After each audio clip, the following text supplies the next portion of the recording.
Why do we care what Alex Earl or Taylor Swift or Selena Gomez think about current events? Let's get into it. Today we're talking about your favorite celebrities, why you actually even care what they think, and whether or not they should be sharing their political opinions with you. And also a bit of a look into why their activism is so disappointing so much of the time. I'm Carla. If you're new here, I make video essays like these, as well as some crafty crochet content and some info about my life abroad in London. So if you're interested in any of that, then please do subscribe. We are growing and cultivating such a lovely community of very friendly, very smart, very curious people. Everyone has great opinions to share, and it's just a good time. So if you want to join us, then subscribe. And I'm the same handle at carlascalling on TikTok, where I share just like more casual content. But let's get into today's video essay. So what I want to first get into is, why do we actually care what celebrities, influencers, people in the public eye think about political issues, human rights issues, and I guess whether or not we even do care. So polls actually suggest that Americans are pretty much split over whether or not they think celebrities should share their political opinions, which I actually find a bit surprising, because if you spend any time in comment sections on social media, you would think that everyone thinks that celebrities should share all of their opinions about anything that's going on in the world. And just a little disclaimer, when I say politics, that does include things that are human rights issues that I don't necessarily myself believe are political, because they're just a matter of human rights and how we should treat our fellow humans. So when I say politics, just for the sake of this video, it does include any sort of social issue as well, even if we don't, you know, theoretically consider them to be political. Does that make sense? So we've established that apparently Americans are split over whether or not celebrities should share their opinions. But since we've seen the line between celebrities and influencers be blurred, and also the line being blurred between influencers and our friends, things are a lot more complicated. And this is because of parasocial relationships. So because so many of us spend so much time with our favorite creators and actually build an attachment with them, even if it's unidirectional, we might feel like they are our friend, and therefore we want to know what their political opinions are. And more importantly, we want them to agree with us. Parasocial relationships are almost akin to having an imaginary friend as an adult. And this opinion piece from Teen Vogue around celebrities' opinions on Gaza summed up this feeling perfectly. There's a weird bias that we all have, wherein we collect information about morality from celebrities because we want to assume that they morally align with us, as if they were beloved fictional characters. We want confirmation of that everywhere and on every issue. And these parasocial relationships and this desire to have someone who we admire in the media and their opinions to reflect ours isn't necessarily a new thing, but it's been heightened in the age of social media. I think parasocial relationships probably started with, you know, the advent of television, when it was more common to have a television in every home, and you could become familiar with an actor or musician or news broadcaster's face and build a one-way rapport with them. And in the age of social media, this effect has compounded before our eyes like more than we could ever imagine. 1 in 3 US adults 18 and over report that they are online almost constantly. And the percentage of teens aged between 13 and 17 who say they're online almost constantly has doubled since 2015. That's not that long ago. Okay, well, that 2015 is 9 years ago now.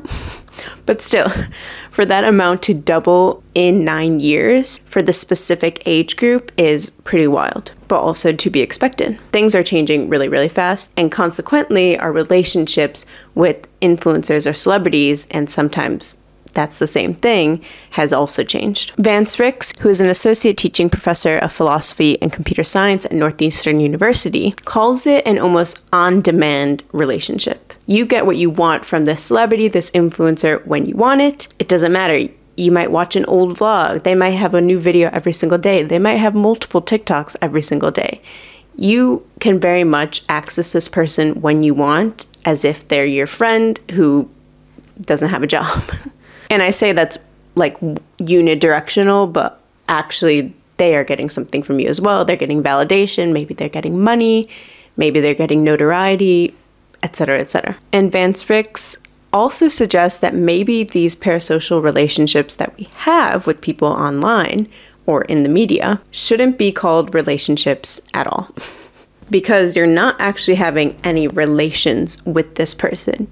Maybe they respond to your comment or like a comment, but that's not a real relationship. And so some of this language that I'm using, like, okay, it's a one-way relationship, and it's kind of similar to having an imaginary friend, makes it seem like parasocial relationships are an inherently negative thing, which I don't necessarily think is true, even if it seems like I think that. To me, it's something that becomes negative if it leads to physical or emotional harm for either party. And for that reason, I think it's really important to keep these sort of relationships in check for yourself. You need to have a life outside of this person who, at the end of the day, probably doesn't know you even exist. These relationships are, a symptom of our society becoming more and more lonely, as approximately half of adults in the United States report feelings of loneliness, and some of the highest rates of reported loneliness are actually amongst young adults. So we've talked a bit about why we care, because we feel like we know this person, and we feel, somewhat entitled, and I don't mean entitled with the negative connotation. I just mean it very neutrally. We feel entitled to know what their opinions are, and also part of us wants them to be the same as ours because we look up to them. But let's switch the question. Does it actually even matter what they think? Should we care? And if you're watching this part of the video, because we're talking about celebrities, influencers, comment your favorite star emoji. So some studies actually suggest that celebrities sharing their political opinions doesn't help anyone and might actually harm the cause that they're speaking out about. In a survey from Hill Harris X, 65% of respondents said that political endorsements from Hollywood celebrities have no bearing on their voting decisions. Most surprising, 24% said that celebrity endorsements would make them less likely to vote for the celebrity's preferred candidate. That was a US survey, but a UK survey found something very similar. In a 2018 study in Britain by YouGov, 63% of Britons believe that celebrity opinions made no difference in their decisions. 25% said celebrity opinions had a negative effect, and only 5% said it had a positive effect. Then this article from Forbes goes on to say that studies as far back as 2007 found similar results, that while celebrity endorsements may raise awareness for a candidate, family members and significant others are far more influential than celebrities when it comes to preference for a political candidate. So as you can probably tell, the statistics shared in this article come from studies/surveys that are looking into the effect of celebrity opinions on the public's choice for a political candidate. So I would take these stats with a grain of salt, because while it is similar to celebrities sharing their opinions about other issues,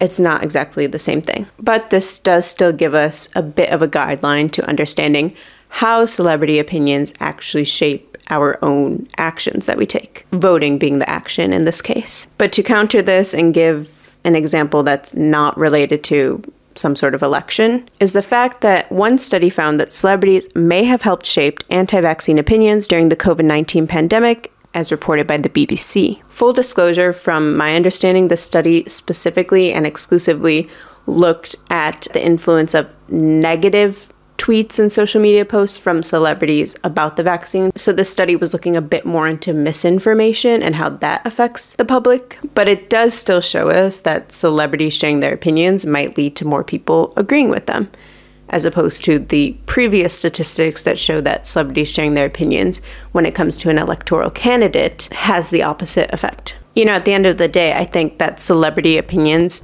do have an impact on how people interact with the world and view the world around them, but also it's kind of just a distraction. And an example of celebrity activism being somewhat of a distraction would be Beyonce. Now, I love Beyonce, so this isn't an attack on Beyonce, but the topic is celebrity activism, and she's been noticeably silent on Palestine. So Candace Parrish, who has a PhD in philosophy and also runs a PR firm, spoke to Forbes in this article about Beyonce's activism or lack thereof. And her opinion was that you have to see Beyonce for what she is. She's a pop star, not a politician. She notes that Beyonce hasn't really ever spoken out for many political causes or social causes. at all in her career, but she does have a foundation such as Be Good, and maybe she has other sort of philanthropic ventures that promote certain communities and certain charitable projects. And Dr. Parrish says she's giving in the way that feels most comfortable for her, and we have to just put it in that perspective. What we have to do is get our local politicians together, lean into and support the celebrities that will talk. Basically saying Beyonce's never talked much about certain issues, and she's not going to start, so stop wasting your time. And I think this is a valid point. You know, why seek all of your political education from a pop star? That doesn't make sense. It just doesn't. But I think she's being like very, very forgiving and maybe not as critical as I would have liked. Her LinkedIn is linked in this article, and I think in the first line of her description or of her bio says that she's a Beyonce fan, which who isn't, you know? Who isn't? And this same Forbes article speaks to people who are a bit more critical of Beyonce and her silence on certain issues. They interviewed Lisa Betty, who is a PhD candidate in history at Fordham, and she teaches themes of land, labor, migration, and diaspora in the Americas, the Caribbean, and Africa.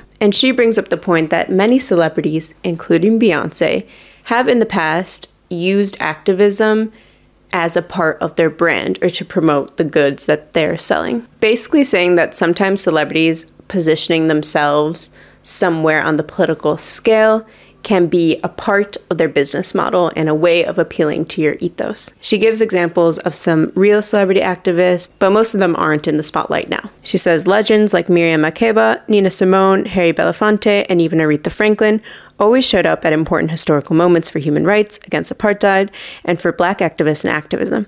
The stakes were always high, and being censored and doxxed was a looming reality. In other words, what Lisa Betty is saying is that it's about what is actually at risk for these celebrities, and are they willing to put that thing, most likely their career, their reputation, at risk for a specific cause. And also whether or not we as fans or as consumers think that they should. But her argument, even though she's more critical than the other interviewee, isn't necessarily that Beyonce needs to start speaking out against every single issue that the world has ever faced. She's a bit realistic, and she says, we should lower our expectations and divest from the concept of celebrity altogether. And I would largely agree with this. Like, I don't think it's worth putting so much trust into a celebrity who at the end of the day is running a business. And that brings us to breadcrumb activism, or in other words, celebrities, influencers doing the bare minimum to appease you. This term was first coined, as far as I can see, by this author who wrote this article in The New Arab, which I'll talk about soon. So breadcrumb activism, like I've said, is basically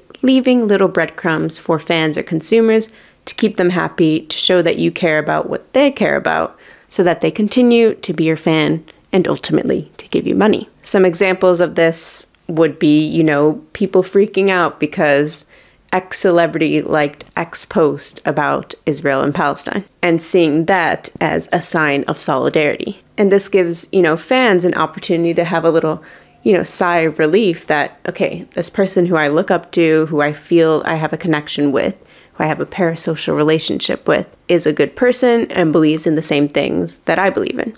And maybe they do, you know, I'm not saying that people like these posts to be manipulative. They might, and also that might be the only way that they feel comfortable speaking out. And whether or not we respect them for that is up to us. And this author, he describes what is happening with celebrities when they give us breadcrumbs of their political opinions, saying that that is them harboring a sense of fear that prevents them from saying anything on camera that would later be weaponized against him professionally. And getting blacklisted in Hollywood or in the entertainment industry in general, if you're an influencer but not necessarily in Hollywood, is a real concern. And, you know, I say concern somewhat lightly in light of the situation and considering that many celebrities are kind of set for life financially. Having your livelihood taken away from you, no matter who you are, is, you know, it's scary. No one wants that to happen. No one wants to be blacklisted. So I'm not comparing any losses to each other. I'm just speaking about what I think is happening in someone who has a voice that could be heard and what's happening in their head when they don't use it. And that quote about harboring a sense of fear was specifically directed at Rami Youssef, who is a comedian and has been really vocal about Palestine in the past. And the author of this article gave Ramy Youssef as an example because he called for a ceasefire at the Golden Globes and later spoke a bit more about Palestine at the Oscars on the red carpet, I believe. But both of those calls to action or ways of speaking up were relatively mild. And this author, felt disappointed by that. But I think we have to understand that they have a career to protect. And again, like I said, whether or not we respect them for protecting their career in certain ways is up to us. And this writer also takes this into account, which is quite powerful considering that, again, they have a personal connection to Palestine. He writes, "It's not Youssef's commitment to the movement that is being questioned, but the forces at play that make even the loudest advocate for Palestine so quiet when given access to one of the world's largest platforms on Hollywood's biggest nights." So I think this author is both critical of the celebrities for not, speaking out no matter what, no matter if they could potentially be putting themselves at risk of being blacklisted in their industry, but also on the other hand being critical of, like they said, the forces at play that make people who have a voice be so scared to use it. Ramy Youssef did have a comedy night or a comedy show where all of the proceeds went to a foundation that helps people in the West Bank. And Taylor Swift, Selena Gomez, Gigi Hadid were all seen going to this event. And a lot of people took that as, okay, they're on my side, that's fine. Taylor Swift and Selena Gomez, like this author note, have followers that amount to over 10% of the world's population. I do not think that they are at risk of being blacklisted anywhere. Like I said, we talked a little bit about, does it even matter? Do their opinions mean anything? Does it even help? Does it actually harm the cause?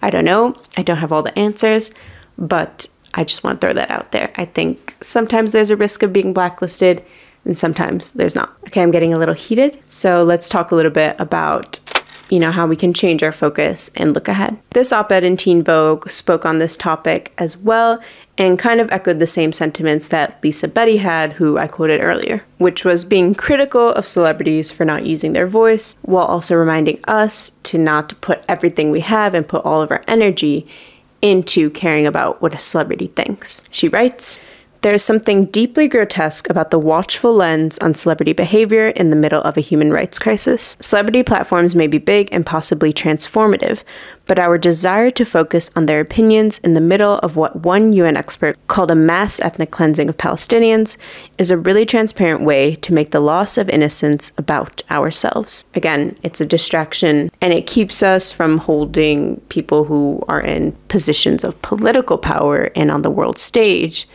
to account. And yes, you could say, if we keep pressuring Selena Gomez, Taylor Swift to say something, that would also be influencing a powerful voice on the world stage. But at the end of the day, you're kind of just waiting for them now. They've been pressured a lot over many issues in the past, and now, are they going to speak now? Not a Taylor Swift reference. Probably not. Or maybe they will. Maybe they will in 10 minutes. I don't know. I'll get a BBC alert that they did. Later on in the article, she gets straight to the point saying, stop waiting for celebrities to say something. That's a great way to stay online and upset forever. That's it for this week's video essay. I hope you enjoyed it. Heavy topic, but I think it's important and it's interesting. And on this channel, we talk about social issues, we talk about pop culture, we talk about weird internet culture and aesthetics, blah, blah, blah. So it seemed fitting and I want to talk about it ASAP, basically. So I hope you enjoyed it. Please do subscribe if you did. And I'm excited to continue making content like this for you.